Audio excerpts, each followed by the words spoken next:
ನಿನ್ನೆ ಸಚಿವೆ ಲಕ್ಷ್ಮೀ ಹೆಬ್ಬಾಳ್ಕರ್ಗೆ ಸಿಟಿ ರವಿ ಅವರು ನಿಂದನೆ ಮಾಡಿದ್ರು ಅನ್ನೋ ವಿಚಾರಕ್ಕೆ ಸಂಬಂಧಪಟ್ಟ ಹಾಗೆ ಸಿಟಿ ರವಿ ಅವರನ್ನ ಅರೆಸ್ಟ್ ಮಾಡಲಾಯಿತು.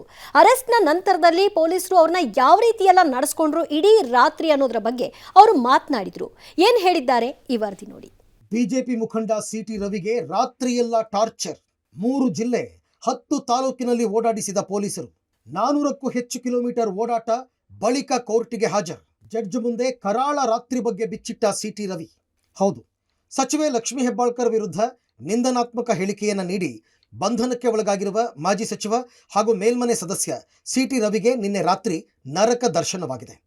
ಖಾನಾಪುರ ಪೊಲೀಸ್ ಠಾಣೆಯಿಂದ ಬೆಂಗಳೂರಿಗೆ ಕರೆದೊಯ್ಯುವುದಾಗಿ ಹೇಳಿದ ಪೊಲೀಸರು ರಾತ್ರಿಯೆಲ್ಲ ಸುತ್ತಾಡಿಸಿದ್ದಾರೆ.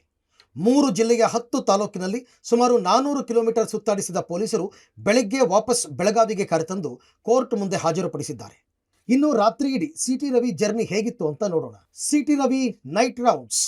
3 ಜಿಲ್ಲೆ 10 taluk 400 kilometre. Belagavi to Khanapur, Khanapur to Kittur, Kittur to Garag, Garag to Belawadi, Belawadi to Savadatti, Savadatti to Ramdurg, Ramdurg to Lokapur, Lokapur to Ramdurg, Ramdurg to Yadwad, Yadwad to Hulkund, Hulkund to Yaragatti ಸುತ್ತಾಡಿದ್ದಾರೆ. ಒಂದೇ ಒಂದು ರಾತ್ರಿಯಲ್ಲಿ ಬೆಳಗಾವಿ, ಬಾಗಲಕೋಟೆ, ಧಾರವಾಡ ಜಿಲ್ಲೆಗಳಲ್ಲಿ ಓಡಾಡಿಸಿದ್ದಾರೆ.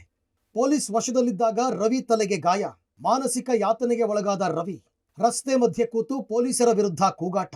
ಒಂದು ಹಂತದಲ್ಲಿ ಖಾನಾಪುರ ಪೊಲೀಸರ ವಶದಲ್ಲಿದ್ದಾಗ ಸಿಟಿ ರವಿ ತಲೆಗೆ ಪೆಟ್ಟಾಗಿದೆ. ತಲೆಗೆ ಪೆಟ್ಟಾದರೂ ಪೊಲೀಸರು ಲೆಕ್ಕಿಸದೆ ಸುತ್ತಾಡಿಸಿದ್ದಾರೆ. ಎಲ್ಲಿಗೆ ಕರೆದೊಯ್ಯುತ್ತಿದ್ದೀರಿ ಅಂತ ಪ್ರಶ್ನೆ ಮಾಡಿದ್ರು ಪೊಲೀಸರು ಉತ್ತರಿಸಿಲ್ಲ. ಇದರಿಂದ ಕೆಂಡಾಮಂಡಲವಾದ ಸಿಟಿ ರವಿ ಪೊಲೀಸ್ ಜೀಪಿನಿಂದ ಇಳಿದು ರಸ್ತೆಯಲ್ಲೇ ಕೂತು ಆಕ್ರೋಶ ವ್ಯಕ್ತಪಡಿಸಿದ್ದಾರೆ. ನನ್ನನ್ನ ಏನ್ ಮಾಡಬೇಕು ಅಂತಿದ್ದೀರಾ? ಕೊಲೆ ಮಾಡೋ ಉದ್ದೇಶವಿದೆಯಾ ಅಂತ ಪ್ರಶ್ನೆ ಮಾಡಿದ್ದಾರೆ. ಕೊಲೆ ಮಾಡಕ್ ಮಾಡಿದ್ದೀರಾ ಅಂದ್ರೆ ನೀವು ಕೊಲೆ ಮಾಡೋ ಸಂಚು ನಡೆಸಿದ್ರಿ. ಯಾರು ನಿಮ್ಗೆ ಹಪ್ತ ಕೊಟ್ಟರೆ ನಿಮ್ಗೆ ಇಲ್ಲಿ ಕೊಲೆ ಮಾಡೋ ಸಂಚು ಮಾಡಿದಿರಿ ನೀವು. ನಾನು ಎಲ್ಲಿ ಬರೋದಿಲ್ಲ, ಎಲ್ಲೂ ಬರೋದಿಲ್ಲ. ನೀವು ನನ್ನನ್ನು ಇಲ್ಲಿಗೆ ಯಾಕೆ ಕರ್ಕೊಂಡ್ಬಂದ್ರಿ? ನನ್ನನ್ನ ನಿಮ್ಮ ಉದ್ದೇಶ ಇರೋದೇ ನಾನು ಮಾಡ್ರು ಮಾಡಕ್ಕೆ.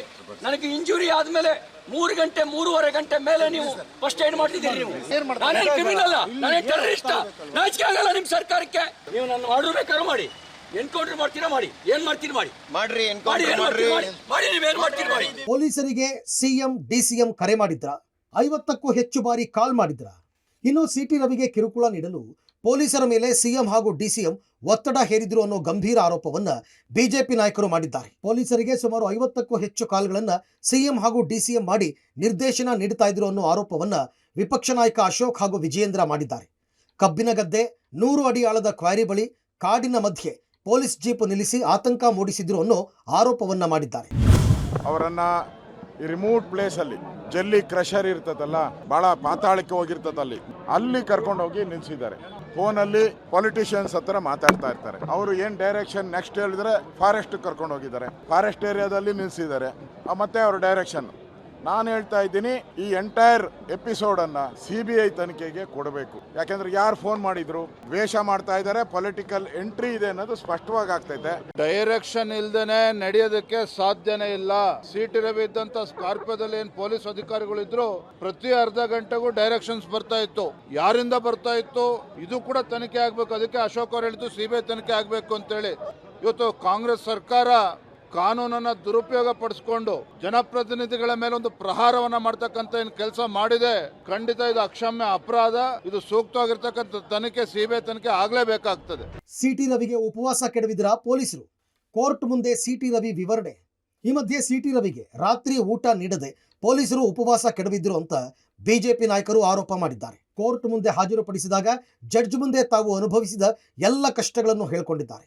ಆದರೆ ಪೊಲೀಸರ ಮೇಲೆ ಸರ್ಕಾರ ಒತ್ತಡ ಹೇರಿಲ್ಲ, ಪೊಲೀಸರು ತಮಗೇನು ಹೇಳಿಲ್ಲ ಅಂತ ಗೃಹ ಸಚಿವ ಪರಮೇಶ್ವರ್ ಹೇಳಿದ್ದಾರೆ. ಬಹಳ ನೋವಾಗ್ತಾ ಇದೆ, ಬಹಳ ನಿಂದನೀಯ ಇದೆ. ಕಾನೂನು ಪ್ರಕಾರ ಮಾಡಬೇಕು. ಬಟ್ ಈ ರಾತ್ರಿ ಏನ ಅವರು ಹೇಳಿದ್ರು, ಬಹಳ ನಮ್ಗೆ ಟಾರ್ಚರ್ ಕೊಟ್ಟಾರ, ರಾತ್ರಿ ಬಹಳ ನಮ್ದು ಹಿಂಸೆ ಕೊಟ್ಟಾರ, ಕುಡ್ಲಾಗ ನೀರು ಕೊಟ್ಟಿಲ್ಲ, ಭಾಳ ನಾನು ಊಟ ಕೂಡ ಮಾಡಿಲ್ಲ, ಈ ಥರ ಹೇಳಿದ್ರು. ನಾವು ಬಹಳ ನೋವಾಗಿದೆ, ಖಂಡನೆ ಮಾಡ್ತೀವಿ. ಎಲ್ಲವನ್ನು ನಮ್ಮನ್ನು ಕೇಳೇ ಮಾಡೋದಿಲ್ಲ. ಅವರಿಗೆ ಆದಂಥ ಪದ್ಧತಿಗಳಿದಾವೆ, ಪ್ರೊಸೀಜರ್ಸ್ ಇದೆ, ಅವ್ರು ಮಾಡ್ಕೊಳ್ತಾರೆ. ಅದನ್ನು ಹಿಂಗೆ ಮಾಡಬೇಕು, ಈ ಪ್ರೊಸೀಜರ್ ಹಿಂಗೆ ಮಾಡಬೇಕು, ಹಂಗೆ ಮಾಡಬೇಕು ಅಂತ ಯಾರು ಹೇಳಕ್ ಹೋಗೋದಿಲ್ಲ. ಅವರು ಆ ಸಂದರ್ಭಕ್ಕೆ ತಕ್ಕನಾಗಿ ಏನು ಮಾಡಬೇಕು ಅದನ್ನು ಮಾಡಿರ್ತಾರೆ. Bureau report, public TV.